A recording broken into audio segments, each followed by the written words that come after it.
Grabe. Ang di daw matino sa INC ititiwalag. So, napatunayang gumawa ng paglabag.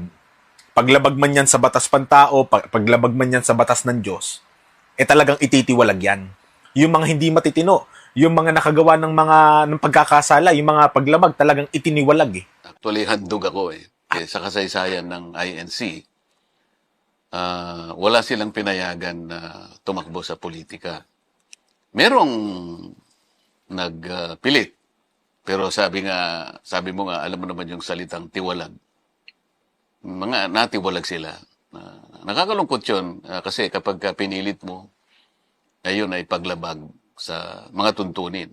Kailangan igalang mo. Absolute kasi ang paggalang sa tagapamahala ng iglesia. At sabi nila, si General Torre, tinitiwalag. Yung sinasabi po ninyong General Torre, ang alam po natin ay matagal na po yung tiwalag sa Iglesia ni Cristo.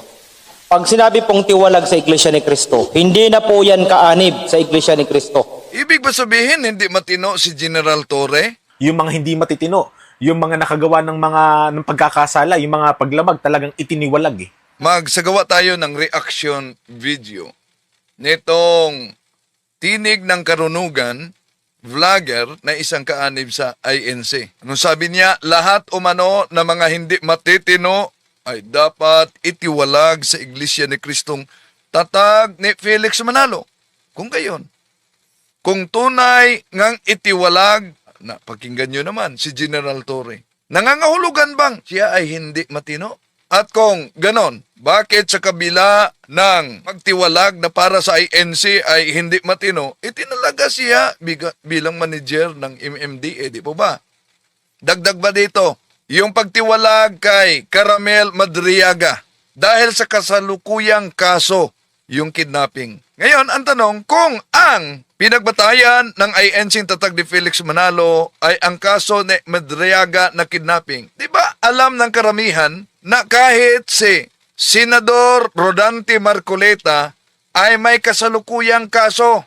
May kasalukuyan siyang kaso sa COMELEC at sa Sandigan Bayan. Tanong, kung si Madriaga ay natiwalag dahil sa kaso, si Senador Rodante Marcoleta merong kaso pero hindi natiwalag. Anong pamantayan ang sinunod ng Iglesia ni Kristong tatag ni Felix Manalo? Tatalakayin natin ito, mga kapatid, samahan ninyo ako.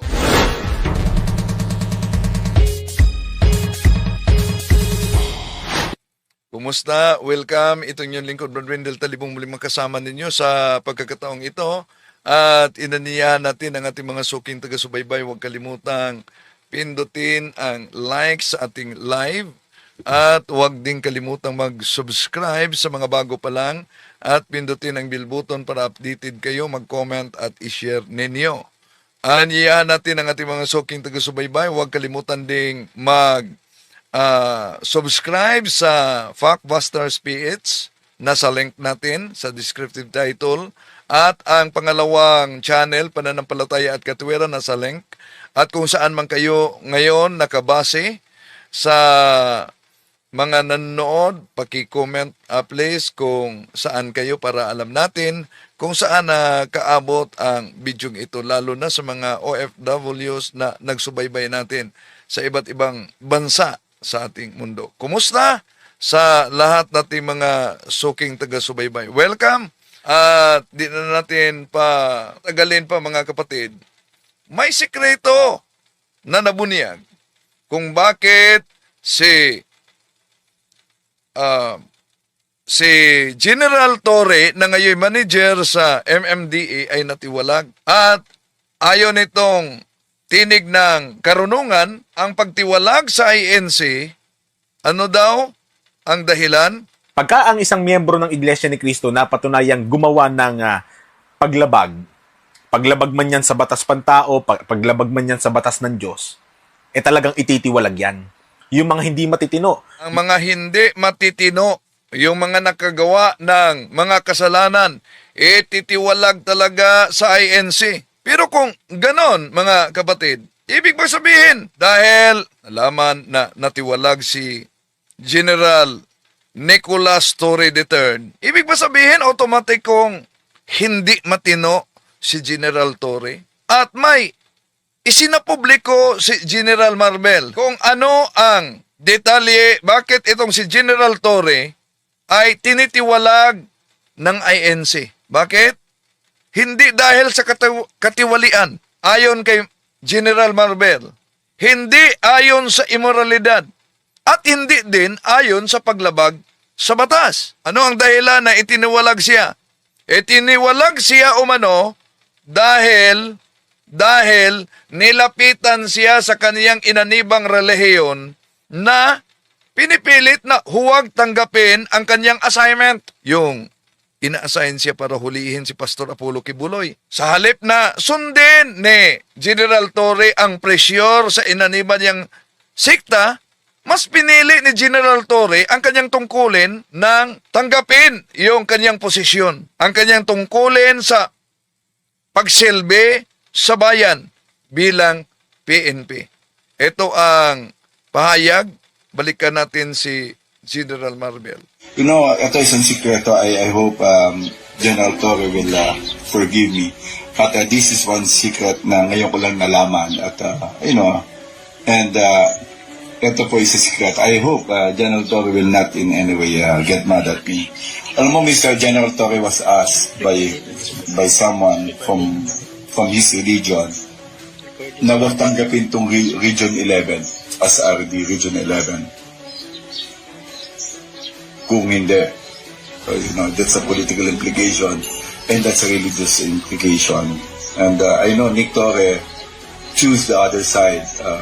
Service first before anything else. And I congratulate you, boss.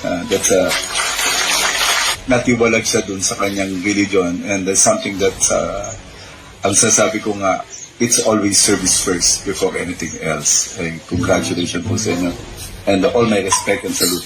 Ayan si General Marbel. Siya mismo ang nagsa publiko bakit natiwalag si General Torre. So, kung ang pamantayan ng katinuan ay ang katapatan sa tungkulin, yung panindigan sa sinumpaang serbisyo, at ang hindi pagpasakop sa estado, sa impluwensya ng anumang sikta o organisasyon.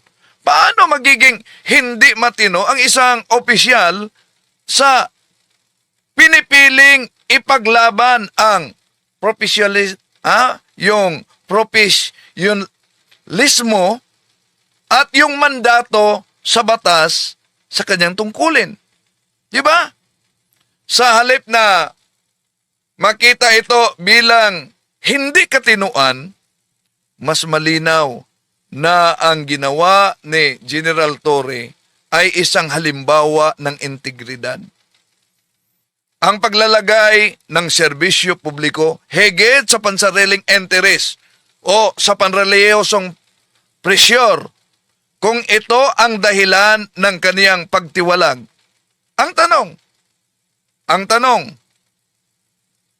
kung matino ba si General Torre o hindi? Ang tanong, kung kaninong pamantayan ng katinuan ang sinusunod.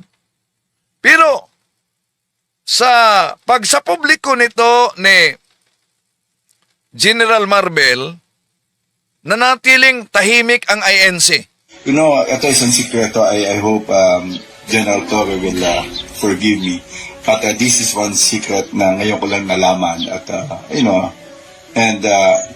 ito po isang secret. I hope General Torre will not in any way get mad at me. Alam mo, Mr. General Torre was asked by someone from his religion na wag tanggapin itong Region 11 as RD Region 11. Kung hindi, that's a political implication and that's a religious implication. And I know Nick Torre choose the other side. Service first before anything else. And I congratulate you, boss. That's natiwalag siya dun sa kanyang religion and that's something that ang sasabi ko nga, it's always service first before anything else. And congratulations po sa inyo. And all my respect and salute. To, kung totoo ang nakakagulat na sikretong ito mga kapatid na ibinunyag ni General Romel Marbel hinggil sa dahilan sa pagkatiwalag ni General Nicolas Torre III. Lalong magiging mahalagang tanong ito. Bakit nananatiling tahimik ang Iglesia ni Kristong Tatag ni Felix Manalo kaugnay sa pahayag ni General Marbel? Kung malinaw at makatwiran ang pagiging batayan ng pagtiwalag, hindi ba mas nakakabuti sa institusyon na linawin sa publiko mga kapatid upang maiwasan yung mga maling haka-haka. Ang katahimikan ng INC kaugnay sa pahayag ni General Marbel ay nagbubukas ito ng espasyo para sa interpretasyon na maaaring ang naging dahilan ay hindi usaping, hindi pagiging matino, kundi ang pagtindig ni General Nicolas Torre sa kanyang sinumpaang tungkulin bilang PNP laban sa umano'y relihiyosong pressure, di ba? So kung totoong mas pinili ni General Torre ang serbisyo publiko kaysa sumunod sa dikta ng kaniyang inanibang sikta, hindi ito maituring na kakulangan ng katinuan. Sa halip, ito ay maaring sabihin bilang panindigan ni Torre sa profesionalismo, integridad at katapatan sa kanyang tungkulin. Di ba? So, sa ganitong konteksto mga kapatid, ang pananahimik ng Iglesia ni Kristong kay Felix Manalo sa ibinunyag ni General Romel Marbel ay hindi nakakatulong ito sa nauna nang inilabas na sikreto. Kung ang tiwalag ay dahil sa prinsipyo at hindi sa imoralidad, hindi sa katiwalian, bakit hindi ito harapang ipaliwanag sa INC, di ba? Hanggat walang malinaw na paliwanag ang Iglesia ni Kristong Tatag ni Felix Manalo mga kapatid, nanatiling buhay ang tanong. Ang pagtiwalag ba ay dahil sa hindi katinuan o dahil sa pagiging isoko ang tungkulin sa harap ng relihiyosong impluensya at pressure? Okay. Kaugnay diyan, nauna din sinabi na itong nagiging controversial na si Caramel Madriaga tinitiwalag din ng INC. No? Anong dahilan? Pakinggan natin. Sinek po namin ng records. Yan. Wala po sa membership roster ng INC Nako. si Madriaga. Ayun. Parang taong 2023 pa yata siya inalis sa talaan. Ay, tiniwalag. So, si Madriaga, itiniwalag, wala siya sa roster o mano, si Madriaga. At ano ang dahilan? Dahil sa kaso daw ni Madriaga. Ayan malinaw po Si Ramil Madriaga, mga kababayan, ay hindi po kaanib sa Iglesia ni Cristo. Hindi daw kaanib sa Iglesia ni Cristo. Paano hindi kaanib sa Iglesia ni Cristo kung sinabing naitiwalag? Kung naitiwalag, ibig sabihin kaanib siya. Pero tiniwalag, di ba? Dahil hindi ka pwedeng magtiwalag sa INC kung hindi ka naging kaanib sa INC. Kaya maling sabihin, hindi kaanib sa INC. Pwedeng sabihin, dating kaanib sa INC. Dahil ano ba, kung bigyan ko kayo ng background kaugnay nitong si nagiging controversial din na si Ramel Lagunoy Madriaga. Dahil naaresto ito siya noong Hulyo taong 2023 doon sa Cainta, Rizal sa pamamagitan ng Philippine National Police Anti-Kidnapping Group. Matapos i-serve ang warrant of arrest sa kanya para sa isang kidnapping for ransom case. So ang warrant ay inisyu ito sa Manila Regional Trial Court, Branch 21. At pinaniwala ang may kaugnay ito sa pagdukot sa dalawang Chinese national noong 2022. So kung si Madriaga na itiwalag 2023 at yung kaso ay kaugnay sa dalawang Chinese national na dinukot 2022, ibig sabihin nang nangyari ang naturang akusasyon sa kasalanang pagkidnapping, ikaanib pa siya sa INC, di ba? Dahil 2023 siya umano natiwalag. So kung 2022 naganap ang kasong kidnapping laban kay Caramel Madriaga at 2023 siya itiniwalag, malinaw sa lohika at sa timeline, nakaanib siya sa Iglesia ni Cristo noong panahong nagawa ang naturang krimen. Ibig sabihin, naganap ang alegasyon sa naturang krimen habang kaanib siya sa Iglesia ni Cristo. Pero hindi ibig sabihin na dahil may kaso ay automatikong guilty na. Dahil sa ating batas, kailangang patunayan itong may sala ang akusado beyond reasonable doubt sa korte. At ang akusadong hindi pa at wala pang pinal na desisyon o hatol sa korte, siya ay mananatili na inosente hanggang mapatunayang may sala beyond reasonable doubt. So, ibig sabihin, naganap ang aligasyon sa naturang krimen, kidnap for ransom, habang siya miyembro ng INC, di ba? So, ang pagtiwalag nangyari lamang sa taong 2023 bago yung aligasyon na nangyari ang kidnapping 2022.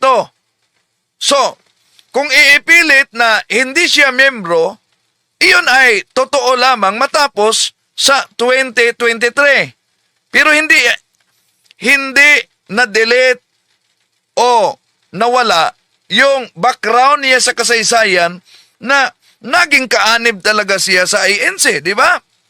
Ngunit, hindi mismong sa panahon ng krimen siya natiwalag, kundi sa 2023, 2022 yung reklamo. So, ang issue dito ay sa panahon ng nangyari, hindi sa pitsa kung kailan siya na itiwalag. Dahil, ang pagka-aresto niya noong 2023 at yung naturang warrant of arrest ay maaaring nating ituring na sa panahon kung kailan siya kinasuhan at sinampahan ng formal na kaso. At sa kasalukuyan, yon ang dahilan na may kaso siyang kidnapping at nasa detention, kulungan siya para sa legal na process. Pero meron pang background itong si Madriaga.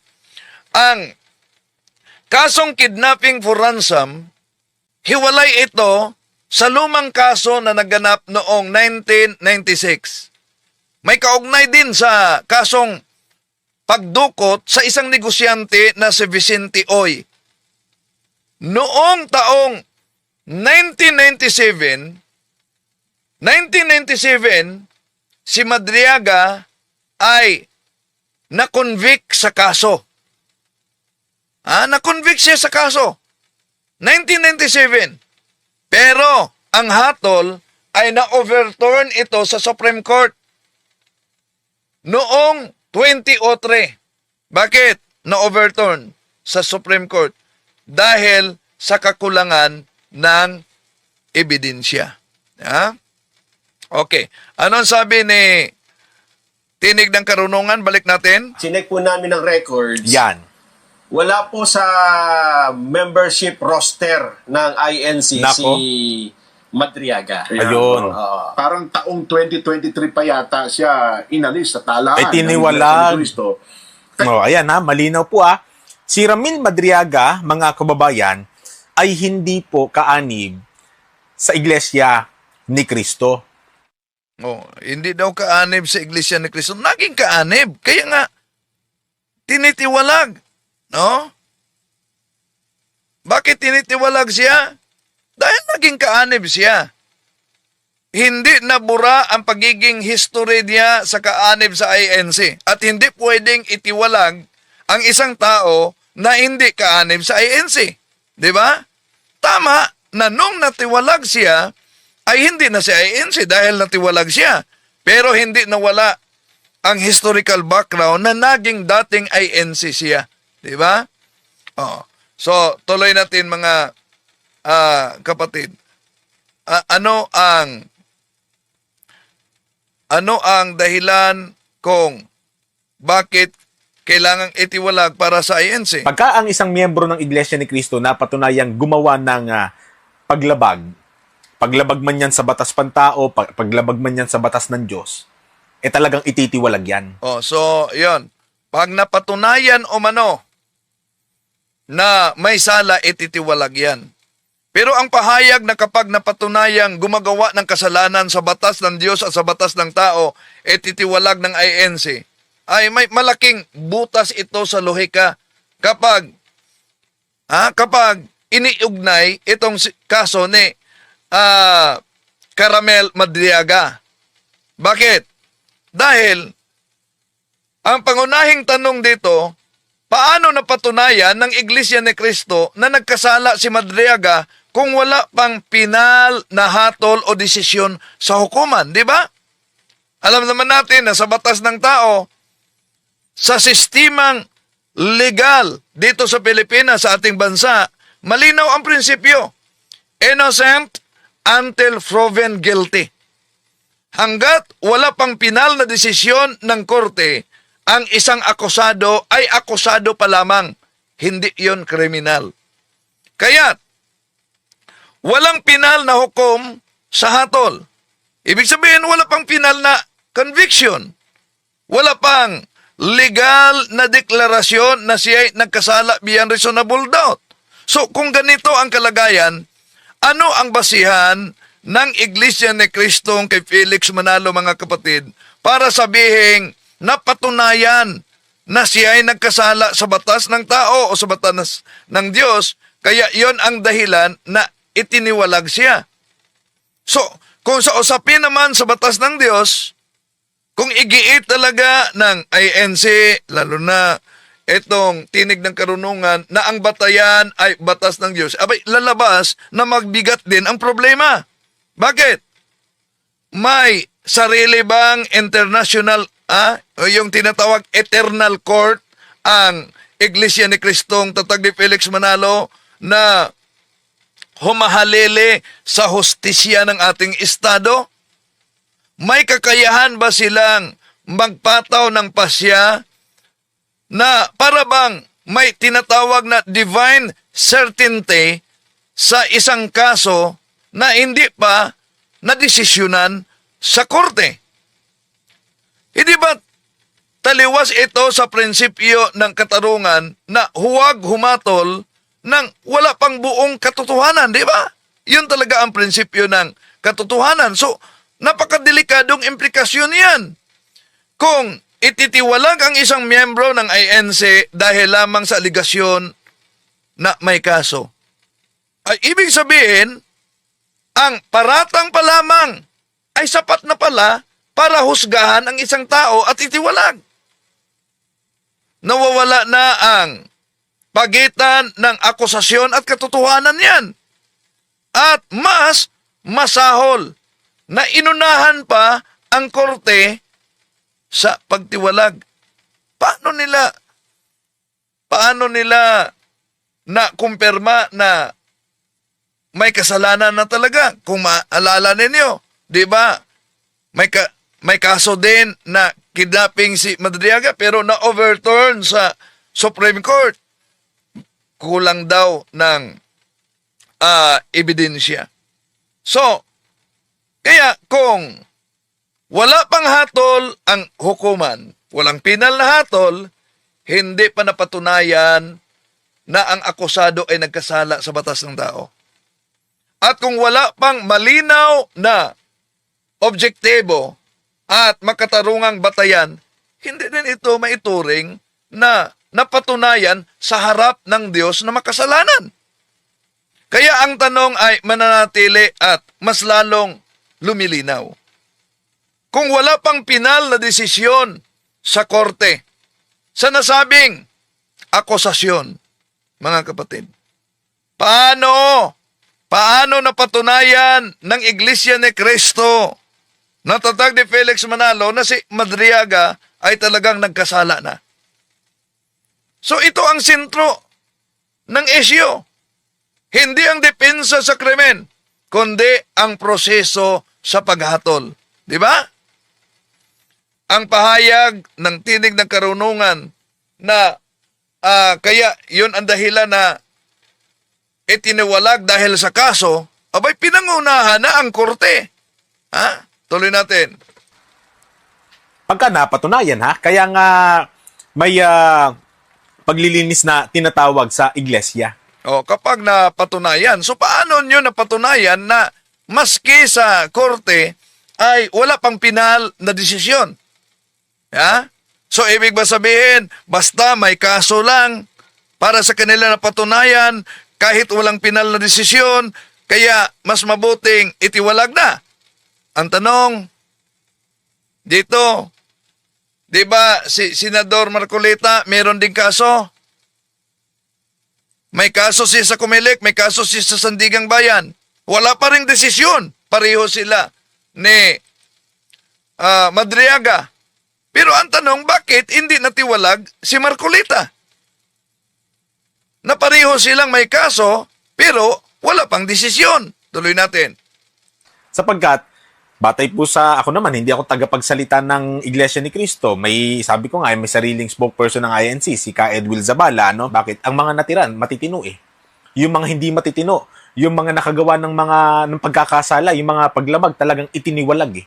O, so walang problema yang hindi matitino na itiwalag. Pero, kung sa kaso pa lamang, at sabihin ng hindi matitino, dapat itiwalag ito. Di ba? Ibalik natin. May kaso din si Senador Marcolita. Kahit wala pang desisyon, may ituring ba din si Senador Rodante Marcolita na hindi matitino dahil may kaso? Ganon din ang may Madriaga. Dahil may kaso si Madriaga, ibig ba sabihin, kahit wala pang desisyon, may desisyon na kayo na hindi siya matino. At ano ang sabi ni Tinig ng Karunungan dito? Kung gusto mo, humanap ka ng ibang iglesia na kukonsintihin ka, na kahit may kidnap for ransom case ka na, hindi ka ititiwalag. Kasi walang pagtitiwalag sa kanila. O doon ka, Madriaga, wag ka dito sa INC. O, yan. Ang pahayag na ito ni Tinig ng Karunungan, mga kapatid, na kung gusto ni Madriaga daw, hahanap siya ng iglesia na kukonsintihin ang krimen na ginawa niya. Kung walang pagtitiwalag, dapat dun daw umano magiging kaanib si Madriaga. Una, walang sinumang, mali ito na pahayag, dahil walang sinumang iglesia o sekta ang kumukonsinti sa isang krimen. Di ba? Wala ni isang iglesia kumukonsinti sa isang krimen. Ang tanong dito ay, hindi kung may iglesia bang papayag sa krimen, kundi kung makatarungan bang itiwalag ang isang tao kahit wala pang pinal na hatol sa korte. May malinaw na kaibahan ang akusasyon at yung napatunayan na ba. So, ang pagtiwalag bago ang pinal na desisyon sa korte o sa hukuman, mga kapatid, ay maituring ito na prejudgment. Ulitin ko, sa batas ng tao na umiiral, yung tinatawag na presumption of innocent. Kung igigiit talaga ng isang relihiyon na may kasalanan agad, yung dapat itiwalag, yung may isinampang kaso. Ibig sabihin, kahit hindi pa napatunayan, tiwalag agad, yun ay inhustisya, di ba? Dahil nakabase lang ang pagtiwalag dahil may kaso. At kung yun ang basihan, ulitin natin, ba't di natiwalag si Marcolita? Meron siyang kaso. So, may napakinggan niyon, dapat umano. Lilipat na lang si Madriaga sa iglesia na walang tiwalag. Yun ang sabi ni Tinig ng Karunungan. Pero iyo'y isang pag-iwas sa isyo. Ang wastong sagot ay ipaliwanag kung paano napatunayan ang kasalanan ni Madriaga kung wala pang pinal na hatol sa hukuman. Hanggat hindi ito masagot, mga kapatid, mananatiling may butas yung katuwiran. Di ba? Oh. Ano daw ang dahilan? Balik natin, ha? Kung gusto mo, humanap ka ng ibang iglesia na kukonsintihin ka na kahit may kidnap for ransom case ka na, hindi ka ititiwalag kasi walang pagtitiwalag sa kanila. O doon ka. Yan. Malinaw dito na natiwalag siya dahil sa kidnap for ransom case. No? Yun talaga. Kaya, ibalik natin. Wala pang opisyal na hatol. Pero ganun ba ang INC na pinangasiwaan ngayon ni KRD Manalo na itiwalag kahit wala pang pinal na desisyon sa korte? Ayon mismo kay Tinig ng Karunungan, dapat daw maghanap si Madriaga ng iglesia na kahit may kaso ay hindi ititiwalag. Ngunit kung ito ang lohika, may malinaw na tanong na dapat sagutin diyan. Bakit hindi natiwalag si Senador Rodante Marcoleta gayong alam naman ng publiko na may mga isyo at kasong inihain laban kay Senador Marcoleta sa Commission on Election COMELEC at sa Sandigang Bayan, di ba? Kung ang pamantayan ay kahit may kaso, hindi ititiwalag, bakit tila nag-iba ang aplikasyon depende sa personalidad? Kung si Madriaga ay hinuhusgaan agad batay sa pagkakaroon ng kaso kahit wala pang pinal na desisyon sa korte. Kahit, Pero, pagdating ni Senador Rodante Marcoleta na meron ding kaso at tulad ni Madriaga, wala pang pinal na desisyon sa korte, ba't nanatili si Senador Rodante Marcoleta sa INC? Kaya, may isang pamantayan ba ang hostesya at disiplina ng INC? O may pinapuburan lang? At may santabi kaugnay dito, mga kapatid?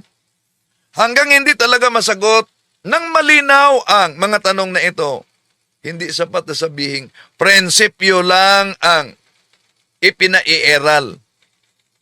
Ang katarungan ay nasusukat hindi sa pahayag, kundi sa pare-parehong pagpatupad. Di ba? Okay. Dito tayo sa sabi niya. Yung sinabi nung abogado ni Ramil Madriaga na INC naman po siya, INC rin mga kasama niya dito, unggoy. Hindi INC, mga tiwalag nga eh. Diba? Wala yung pinagkaiba sa... Sino ba yung tinawag niyang unggoy? Ang abogado ni Madriaga? Naging unggoy daw. So, okay. Tuloy natin. Halimbawa, ikaw ay naging empleyado ng isang kilalang kumpanya na talagang sabihin na natin yung pagiging kilala niya, yung kredibilidad ng... Ayan. Bago dyan, nag-react siya sa pagpakilala sa abogado ni Madriaga na INC si Madriaga at yung mga kasama niyang nakulong ay mga INC. Abogado ni Ramil Madriaga na INC naman po siya, INC rin mga kasama niya dito, unggoy. Hindi INC, mga tiwalag nga eh. Diba? Wala yung pinagkaiba sa halimbawa. So bago tayo sa halimbawa, walang pagkakaiba daw. No, ang pagtiwalag ng INC, nangangahulugan ba na automatikong napawalang bisa ang pagiging dating kaanib nito sa Iglesia ni Kristong Tatag ni Felix Manalo? Kapag sinabi ang isang tao ay dating INC, hindi ito nagpahayag na siya ay membro sa kasalukuyan dahil tiwalag na. Siya ay kasalukuyang kaanib sa ANC. Kundi, yon ay historical fact. Tulad sa dating empleyado, dating opisyal, dating miyembro. So, ang pagtiwalag ay disiplina na sa loob ng Iglesia ni Kristong kay Felix Manalo. Pero, kahit may disiplina sila sa pagtiwalag, hindi ito nagbura ng nakaraan sa pagiging kaanib sa INC. So, sa kaso ni Madriaga at iba pang mga nakukulong na sinabi, ang konteksto kasi bakit sinabi ng abogado, si Attorney Palad ba yun? Attorney Palad na si Madriaga ay aktibong INC at yung mga kasama sa kulungan ay mga INC dahil tinanong kasi siya sa seguridad ni Madriaga. No? Kaya sabi ng abogado, okay sila sa seguridad dahil kilala si Madriaga na active na miyembro sa INC. Kaya nag-react diyan si Senador Marcoleta. At yung mga nakakulong ay mga miyembro daw ng INC. Kaya nag-react dito si Tinig ng Karunungan, unggoy daw. Yung sinabi nung abogado ni Ramil Madriaga na INC naman po siya, INC rin mga kasama niya dito, unggoy. Hindi INC, mga tiwalag nga eh. Unggoy. Hindi mga INC, mga tiwalag nga eh. Pero, ulitin ko, kahit ba natiwalag, hindi yan nagbura sa historical fact na sila'y dating miyembro sa INC. So, totoo na sila'y tiwalag. Tiwalag sila noong inilabas ang pagtiwalag sa INC. Ngunit hindi rin maling sabihin na sila'y dating mga kaanib sa Iglesia ni Cristo. Bakit? Dahil sila'y hindi pwedeng matiwalag kung hindi ka kaanib sa Iglesia ni Cristo. Malinaw ang bahagi ng kanilang background sa pagiging INC. Kaya maling framing ni Tinig ng Karunungan na kapag tiwalag, para bang gustong ipalitaw na burado na ang anumang ugnayan nito sa INC kahit yung tinatawag na historical fact ang dating pagiging miyembro dito. Di ba? Okay. Tuloy natin. Mga kapatid, ano ba yung sabi niya? Diba? Wala yung pinagkaiba sa halimbawa, ikaw ay naging empleyado ng isang kilalang kumpanya na talagang sabihin na natin yung pagiging kilala niya, yung kredibilidad ng kumpanyang yun talagang pang-international. Tapos nakapagtrabaho ka doon, gumawa ka ng kalokohan, inalis ka ngayon bilang empleyado. Tapos ikaw, kumbaga para ka nalang langaw sa kalabaw na sinasabi mo, empleyado ako dyan. Kahit ang totoo, tinanggal ka na. Yan ang kaniyang analogy, no? Pero, tama na yung sinabing hindi na sila maaring tawaging kasalukuyang INC dahil tiwalag. Pero mali din kung sabihin na bawal o kasinungalingang tawagin silang dating INC. Ang pagtiwalag sa INC, sa Iglesia Tatag ni Felix Manalo, yun ay pagputol sa kasalukuyang ugnayan sa relihiyon na pagiging kaanib. Pero, hindi matutulan na hindi nabura ang katotohanan na minsan na silang naging kaanib sa INC kaya dating mga INC. Kaya't ang pagtukoy sa kanila bilang dating INC, yon ay wasto mga kapatid. Pero, meron siyang analogy. Ang tiwalag daw ay tulad sa Tapos ikaw, kumbaga para ka nalang langaw sa kalabaw na sinasabi mo, empleyado ako dyan. Kahit ang totoo, tinanggal ka na. Bakit? Kasi gusto mong magpasikat. Kasi meron kang gustong patanaw doon sa mga kausap mo na pinagmamalakihan mo. Gusto mo siguro makuha yung atensyon nila Sandali. ng kalokohan. Inalis ka ngayon. Eto ang Kumpanyang yun analogy niya. talagang pang-international. Tapos na talagang sabihin na natin yung pagiging kilala niya, yung kredibilidad ng kumpanyang yun talagang pang-international. Tapos nakapagtrabaho ka doon, gumawa ka ng kalokohan, inalis ka ngayon bilang empleyado. Tapos ikaw, kumbaga para ka na lang langaw sa kalabaw na sinasabi mo, empleyado ako dyan. Kahit ang totoo, tinanggal ka na. Yan ang analogy niya sa tiwalag, no? Diyan, pinakita niya ang paghahalin tulad sa mga tiwalag bilang katumbas ng natanggal sa trabaho sa isang malaking kumpanya. Pero maling-mali yan. Bakit maling-mali? Sa isang kumpanya, ang pagtanggal ay maaring gawin ito kahit administrative finding lamang. Sapagkat hindi hudikatura ang kumpanya. May sarili silang patakaran na pinairal sa kumpanya. Ngunit sa usapin ng krimen, ibang antas yan. Ibang antas. Sa kaso ni Ramel Madriaga, malinaw ang tanong, paano siya itinuturing na nagkasala kung wala pang pinal na eksekutore na hatol sa korte? Dahil alam naman natin, ulitin ko, na ilalim sa batas sa Pilipinas at maging sa pangkalahatang prinsipyo ng katarungan, innocent until proven guilty beyond reasonable doubt. So, walang sinuman ang maaaring ituring na kriminal hanggat walang pinal na desisyon sa hukuman. Pero paano? Sinabi nitong tinig ng karunungan na napatunayan na nagkasala. Di ba? Si Madriaga.